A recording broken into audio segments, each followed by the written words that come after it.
To Sumathi சமையல். நம்ம வீடியோவை பார்க்குறதுக்கு முன்னாடி நம்ம சேனலை சப்ஸ்கிரைப் பண்ணுங்கள். பக்கத்தில் இருக்க பெல் பட்டனை கர மொறு மொறு ஓமப்பொடி வீட்லேயே எப்படி செய்யறதுன்னு பார்க்கலாம் வாங்க. வீடியோக்குள்ளே ரொம்ப டேஸ்ட்டாக இருக்குங்க. இதுக்கு கடலை மாவு 1 கப்பு, கடையில் விற்கும் இல்லையா கடலை மாவு, அது 1 கப்பு. அரிசி மாவு 1/2 கப்பு, ரெண்டையும் தனித்தனியாக ஜல்லிச்சு எடுத்து வச்சுருக்கேன்.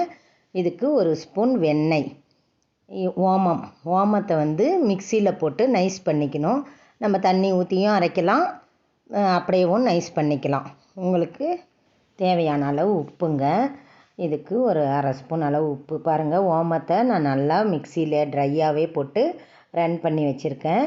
இதுக்கு ஓமம் நம்ம நைஸ் பண்ணது 1/2 ஸ்பூன் அளவு, உப்பு 1/2 ஸ்பூனு, தனி மிளகாய் தூள், மஞ்சள் தூள் கொஞ்சமாக கலர் வர்றதுக்காக மஞ்சள் தூள், தனி பேக்கெட் மிளகாய் தூள் எல்லாத்தையும் நம்ம எடுத்து வச்சுருக்கோம், அளந்து வச்சுருக்கோம் இல்லையா மாவு, அதில் போட்டு நல்லா கலக்கணுங்க. வெண்ணெய் ஆல்ரெடி எடுத்து வச்சுருக்கோம். வெண்ணெய் கெட்டியாக இருக்கக்கூடாது. பாருங்கள், இந்த மாதிரி சாஃப்டாக இருக்கணும். வெண்ணெய் இந்த மாதிரி சாஃப்டாக எடுத்துக்கோங்க, கட்டியாக இருக்கக்கூடாது. ஃப்ரிட்ஜில் வச்சுருந்தீங்கன்னா ஆல்ரெடி கொஞ்சம் நேரம் முன்னாடியே நீங்கள் எடுத்து வெளியே வச்சு ரூம் டெம்பரேச்சர் வந்த உடனே பாருங்கள் எல்லாம் நல்லா மிக்ஸ் ஆகணும். எண்ணெயும் 1/2 கரண்டி அளவு எண்ணெயும் நம்ம சூடு பண்ணி ஊற்றிக்கலாம். அப்போ தான் கொஞ்சம் கரன்னு இருக்குங்க முறுக்கு செய்யும்போது. வெண்ணெய் போட்டால் எண்ணெய் போட வேணான்றாங்க. கொஞ்சம் ரெண்டும் கொஞ்சம் கொஞ்சமாக போட்டோம்னா கொஞ்சம் நல்லா டேஸ்ட்டு நல்லாயிருக்கும். ஓமப்பொடின்றதால கொஞ்சம் மெலிசாக இருக்கிறதால நீங்கள் பாருங்கள், இந்த மாதிரி ரொம்ப மெலிசாக இருக்க ஓமப்பொடி அச்சு வேண்டாம், கொஞ்சம் மீடியமாக முறுக்கு அச்சை விட சன்னமாக இருக்கணும். இப்போ நம்ம நல்லா எல்லாமே மாவில் மிக்ஸ் பண்ணி வச்சுருக்கோம் இல்லையா, அதுக்கு தேவையான அளவு தண்ணி ஊற்றி நம்ம நல்லா சப்பாத்தி மாவுலாம் பிசைகிற மாதிரி அந்த ஸ்டேஜில் பிசைஞ்சால் போதுங்க. கொஞ்சம் கொஞ்சமாக தண்ணி தெளித்து இந்த ஸ்டேஜில் கொஞ்சம் வேணால் தெளிச்சிக்கலாம். நீங்கள் பிசையும் போதே உங்களுக்கு தெரியும் எப்படி இருக்குது அப்படின்ட்டு. வெண்ணெய் போட்டதெல்லாம் கொஞ்சம் நல்லா சாஃப்டாகவே இருக்கும் மாவு. எண்ணெய் கொஞ்சம் போட்டு நம்ம அடுப்பில் நல்லா எண்ணெய் சூடு ஏறட்டும். நம்ம பிசைஞ்சு வச்ச மாவை பாருங்கள், இந்த மாதிரி முறுக்கு புழியும் போது அந்த முறுக்கு புழியிற முறுக்கு குழல் இருக்கு இல்லையா, அதை எண்ணெயில் போட்டு நம்ம டிப் பண்ணி எடுத்து வச்சுக்கணும்.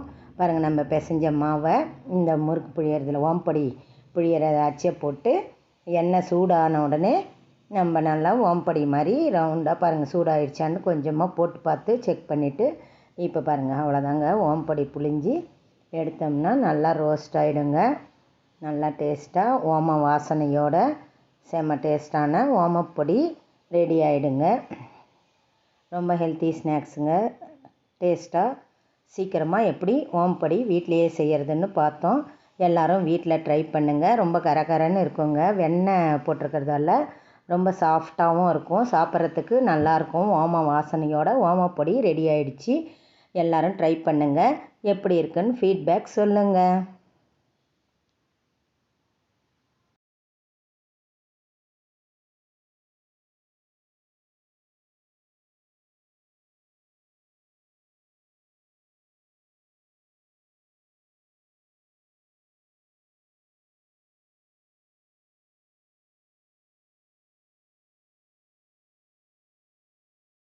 ஷேர் பண்ணுங்கள், லைக் பண்ணுங்கள், கமெண்ட் பண்ணுங்கள்.